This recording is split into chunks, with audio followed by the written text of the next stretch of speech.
Bonjour, je voudrais revenir un instant sur l'affaire Garrido-Corbière qui me tient à cœur parce que on voit bien le rôle de l'information, disons le rôle de la désinformation qui existe dans le pays pour essayer de troubler les gens, pour essayer de les faire douter, pour essayer de les décourager et surtout les dégoûter complètement de la politique. Et il faut donc bien voir que si on y prend garde, eh bien les choses vont aller de mal en pis et au final la population sera désinformée et complètement anesthésiée par les bobards que mettent en place la plupart des médias. Je pense donc notamment à ce journal Le Point qui a falsifié des faits, qui a complètement fabriqué un fake news avec l'aval de la direction du journal. Et le journaliste, alors aujourd'hui, il s'est retourné contre le maire de Drancy, la maire de Drancy, qui est la femme du député de Drancy, qui s'appelait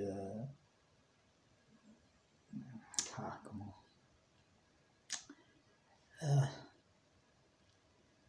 l'ancienne maire de Drancy, bon, je n'ai pas le nom exact en tête actuellement, mais qui a été battue par Raquel Garrido et battue à plate couture. Et tant mieux, parce que les procédés qu'il a employés sont vraiment ignobles et ça aurait été dommage et dommageable pour la démocratie qu'il soit encore réuni. Voilà, c'est Lagarde, le fameux Lagarde.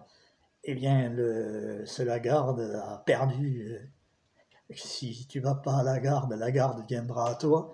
Mais là, ça a été l'occasion pour Lagarde de baisser pavillon et être battu à plate couture par Raquel Garrido de la France Insoumise. Et c'était une très bonne chose.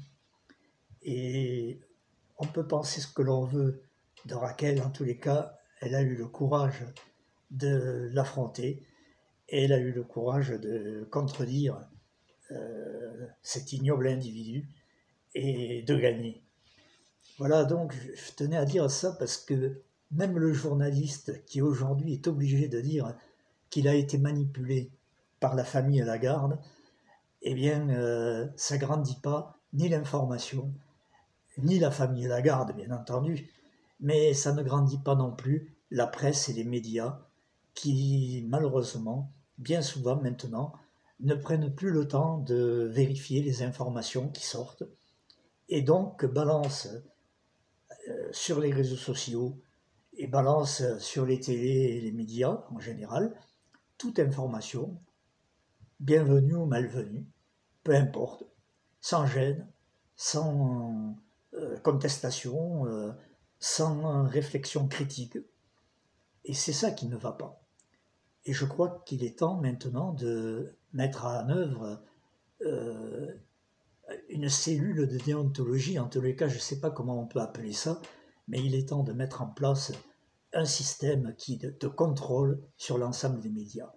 Et la deuxième chose à laquelle il faut réfléchir, c'est que des milliardaires, quelques-uns, tiennent dans leurs mains l'ensemble de la presse et des médias,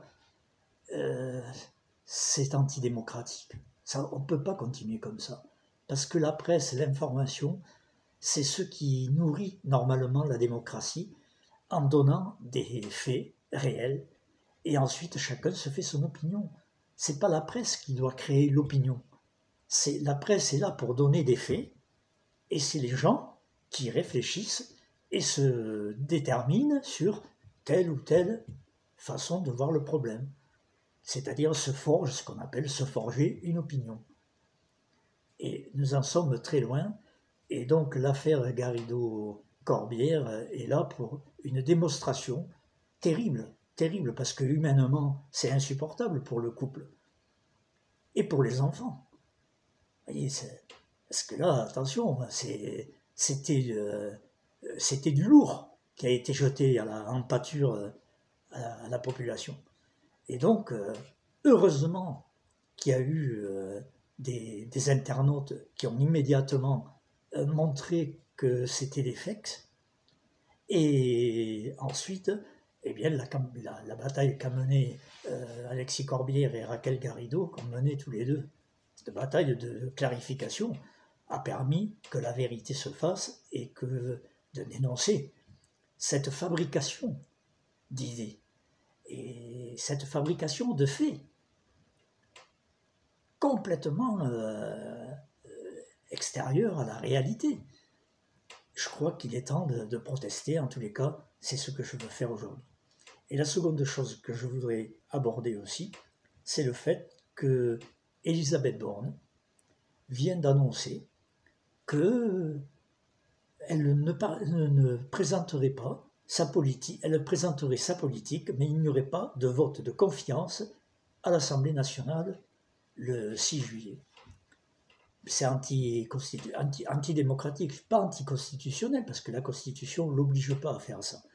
Mais c'est antidémocratique dans la mesure où la tradition veut que depuis le général de Gaulle, depuis la Ve République, que le Premier ministre vient devant l'Assemblée présenter son programme d'action et ensuite c'est suivi d'un vote de confiance.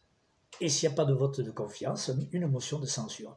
Mais jusqu'à présent, il y a toujours eu un vote de confiance, alors positif ou négatif, mais il y a un vote de confiance à faire. Et pour la première fois, la Première ministre veut se dispenser de cela. Je crois que c'est assez dangereux.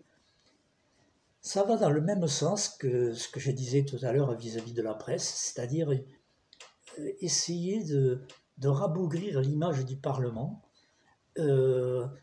essayer de contourner la démocratie, essayer de jouer avec, et tout cela pour dégoûter les gens.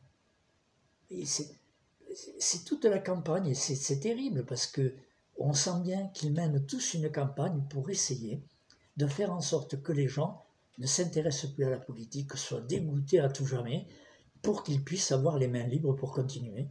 Et dans n'importe quelle condition, parce quand il y avait la majorité absolue, les 5 ans que nous venons de vivre, Macron avait la majorité absolue, bon, ils étaient comme des Playmobil, ils levaient le bras, ils le baissaient, ils levaient le bras, ils le baissaient, bon, on connaît ça, quand il y a la majorité absolue. Mais là, ils n'ont plus la majorité absolue, et ils ont une majorité relative très étroite. Eh bien, il fait quand même pareil. Il voudrait continuer comme s'il n'y avait pas d'opposition, comme si tout allait très bien. Non, non, M. Macron, Mme Borne, il faut se plier à l'esprit démocratique et il faut aller devant les représentants du peuple pour faire soutenir ou pas la politique que vous voulez mettre en œuvre. Eh bien, on va encore s'assurer que ces choses-là vont se dérouler normalement. J'ose espérer que d'ici le 6 juillet, Mme Borne va revenir sur sa position, mais la déclaration d'aujourd'hui dans le journal officiel, c'est un communiqué dans le journal officiel qui dit que Mme Borne va présenter sa politique générale, mais n'aura pas de vote de confiance, on n'en parle pas. C'est quelque chose qu'il faut vraiment combattre et ramener tous ces gens à la raison. Voilà, j'avais ces deux choses qui me tenaient à cœur et je vous souhaite une belle après-midi. Salut!